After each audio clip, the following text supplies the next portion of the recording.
क्रिया योग का शाब्दिक अर्थ है एक विशिष्ट कर्म या विधि यानी क्रिया द्वारा अनंत परम तत्व के साथ मिलन यानी योग। इस विधि का निष्ठापूर्वक अभ्यास करने वाला योगी धीरे धीरे कर्म बंधन से या कार्य कारण संतुलन की नियमबद्ध श्रृंखला से मुक्त हो जाता है। यह एक प्राचीन विज्ञान है जिसे भगवान श्री कृष्ण ने हजारों साल पहले अर्जुन को दिया था और जो बाद में Patanjali, Isa Masih, Saint John, Saint Paul, Elijah, Kabir और ईसा मसीह के अन्य शिष्यों को प्राप्त हुआ। क्रिया योग एक ऐसा साधन है जिसके द्वारा मानवीय क्रम विकास की गति बढ़ाई जा सकती है। ब्रह्म चैतन्य का रहस्य श्वास नियंत्रण के साथ घनिष्ठता से जुड़ा हुआ है। विश्व के ज्ञान कोश में यह भारत का अद्वितीय एवं अमर योगदान है। क्रिया योग के द्वारा मानव रक्त कार्बन रहित होकर ऑक्सीजन से प्रपूरित हो जाता है। इस अतिरिक्त ऑक्सीजन के अणु प्राणधारा में रूपांतरित होकर मस्तिष्क और मेरुदंड के चक्रों में नवशक्ति का संचार कर देते हैं। शिराओं में बहने वाले अशुद्ध रक्त का संचार रुक जाने से योगी ऊतकों में होने वाले ह्रास को रोक सकता है या कम कर सकता है। श्री श्री परमहंस योगानंद की मृत्यु के 20 दिन बाद भी उनके शरीर में किसी भी प्रकार का ह्रास नहीं दिखाई देना इस बात का स्पष्ट प्रमाण है। भगवत गीता में भगवान श्री कृष्ण कहते हैं, अपान वायु में प्राण वायु के हवन द्वारा और प्राण वायु में अपान वायु के हवन द्वारा योगी प्राण और अपान दोनों की गति को रुद्ध कर देता है और इस प्रकार वह प्राण को हृदय से मुक्त कर लेता है और प्राण शक्ति पर नियंत्रण प्राप्त कर लेता है। क्रिया योगी फेफड़े और हृदय की कार्यशीलता को शांत कर प्राण शक्ति की उस अतिरिक्त आपूर्ति की सहायता से शरीर में होने वाले ह्रास को रोक देता है और अपान को नियंत्रण में कर वह शरीर में वृद्धत्व लाने वाले परिवर्तनों को भी रोक देता है। इस प्रकार ह्रास और वृद्धि दोनों को रोककर योगी प्राण नियंत्रण सीख लेता है। भगवान कृष्ण यह भी कहते हैं, मैंने ही अपने एक पूर्व अवतार में यह अविनाशी योग सूर्य को दिया था।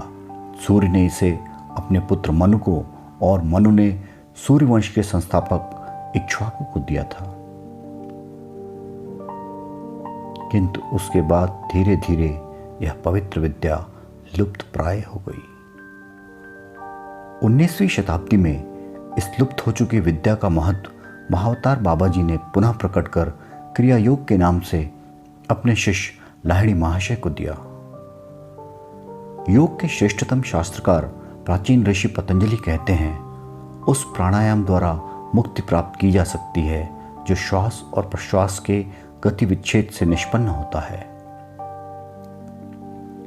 क्रिया योगी मन से अपनी प्राण शक्ति को मेरुदंड के 6 चक्रों आज्ञा, विशुद्ध, अनाहत, मणिपुर, स्वादिष्ठान तथा मूलाधार में ऊपर नीचे घुमाता है।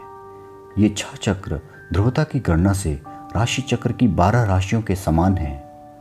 मनुष्य के सूक्ष्मग्राही मेरुदंड में आधे मिनट के प्राण शक्ति के ऊपर नीचे प्रवहन से उसके क्रम विकास में सूक्ष्म प्रगति होती है। आधे मिनट की यह क्रिया 1 वर्ष की स्वाभाविक तौर पर होने वाली आध्यात्मिक उन्नति के बराबर होती है। मानव के सूक्ष्म देह में सर्वदर्शी आध्यात्मिक नेत्र रूपी सूर्य की परिक्रमा करने वाली 6 ध्रुवता की गणना से 12 चक्र रूपी राशियों के और स्थूल जगत के सूर्य एवं 12 राशियों के बीच परस्पर संबंध है। इस प्रकार सभी मनुष्य एक आंतरिक और एक बाह्य विश्व से प्रभावित होते हैं। मानव की सांसारिक और आकाशीय परिस्थितियां उसे 12 वर्ष के काल चक्र के क्रम में स्वाभाविक उन्नति के उसके मार्ग पर आगे सरकाती हैं। शास्त्रों के अनुसार मनुष्य को अपने मानवीय मस्तिष्क को पूर्ण विकसित कर ब्रह्म चैतन्य प्राप्त करने के लिए 10 लाख वर्षों की स्वाभाविक आदि व्याधि रहित विकास की आवश्यकता होती है। 8.5 घंटे में की गई 1000 क्रियाएं योगी में एक दिन में 1000 वर्ष का नैसर्गिक विकास लाती हैं। 1 वर्ष में 3,65,000 वर्षों का विकास। इस प्रकार क्रिया योगी 3 वर्षों में ही अपने जागरूक आत्म प्रयास के द्वारा वह परिणाम प्राप्त कर लेता है जिसे करने में प्रकृति 10 लाख वर्ष लगाती। क्रिया का जल्दी पहुंचा देने वाला यह छोटा मार्ग अत्यंत उन्नत योगियों द्वारा ही अपनाया जा सकता है। गुरु के मार्गदर्शन में ऐसे योगियों ने उग्र अभ्यास से उत्पन्न शक्ति को सहन करने के लिए अपने शरीर एवं मस्तिष्क को सावधानीपूर्वक तैयार किया होता है। क्रिया योग का नया साधक दिन में 2 बार केवल 14 या 24 क्रिया करने के साथ अपनी साधना शुरू करता है।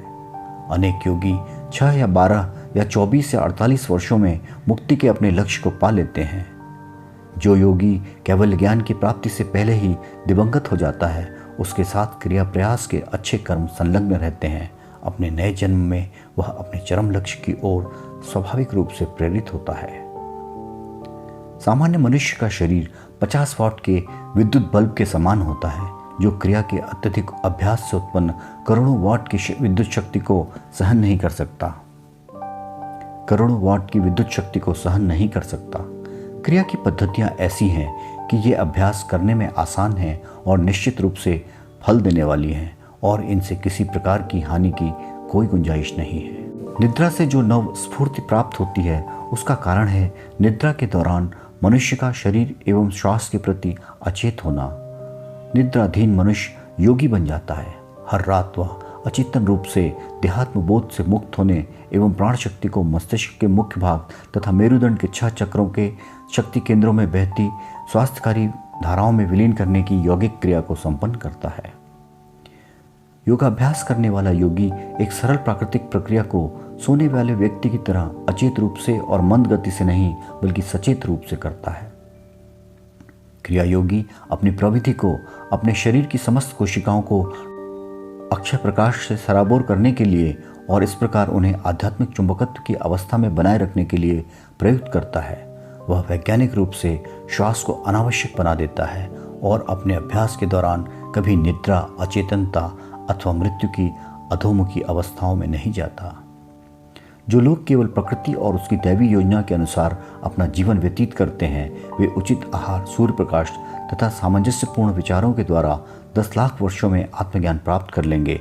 परंतु क्रिया योगी एक आध्यात्मिक विज्ञान को प्रयुक्त कर प्रकृति के नियमों के इतने लंबे समय तक सावधानीपूर्वक पालन की आवश्यकता से अपने आप को मुक्त कर लेता है।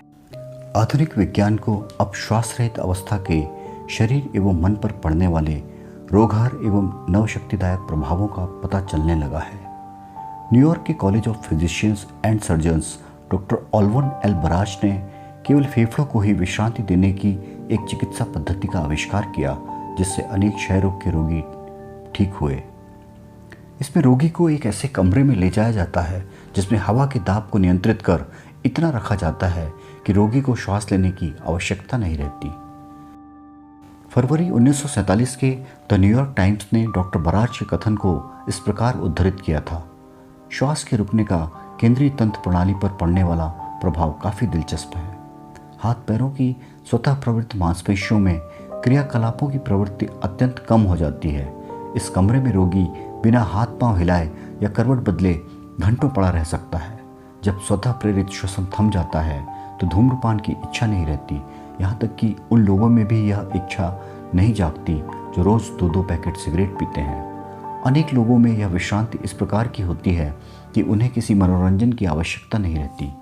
1951 में डॉक्टर बराज ने सार्वजनिक रूप से इस उपचार पद्धति के महत्व की पुष्टि की और कहा कि इससे न केवल फेफड़ों को बल्कि सारे शरीर को विश्रांति मिलती है और ऐसा प्रतीत होता है कि मन को भी मिलती है। उदाहरणार्थ, हृदय का काम 1/3 कम हो जाता है। हमारे रोगी चिंता करना छोड़ देते हैं, किसी को भी उकताहट नहीं लगती। कुछ प्राचीन यौगिक विधि निषेधों के कारण यहाँ क्रिया योग का पूर्ण विवरण नहीं दिया जा सकता। इसकी वास्तविक प्रविधि योगदा सत्संग सोसाइटी या सेल्फ रियलाइजेशन फेलोशिप के किसी अधिकृत क्रियावान यानी क्रिया योगी से सीखनी चाहिए। यहाँ केवल स्थूल वर्णन पर ही संतुष्टि करनी होगी। श्री श्री परमहंस योगानंद ने उनके बाद जो भी उनकी संस्था योगदा सत्संग सोसाइटी ऑफ इंडिया या सेल्फ रियलाइजेशन फेलोशिप के अध्यक्ष और आध्यात्मिक प्रमुख होंगे, उन्हें योग्य साधकों को क्रिया योग की दीक्षा देने या योगदा सत्संग सोसाइटी के किसी स्वामी को इसके लिए नियुक्त करने का अधिकार दिया है। उन्होंने अपने योगदा सत्संग पाठों के जरिए क्रिया योग विज्ञान को कायम बनाए रखने की भी व्यवस्था कर दी। ये पाठ योगदा सत्संग सोसाइटी ऑफ इंडिया से उपलब्ध हैं। विस्तृत जानकारी के लिए पढ़ें पुस्तक Yogi Kathamrit autobiography of Yogi by Shri Shri Paramahansa Yogananda. सदस्यता हेतु विवरण voicesofindia.org वेबसाइट पर उपलब्ध हैं। धन्यवाद। जय गुरु।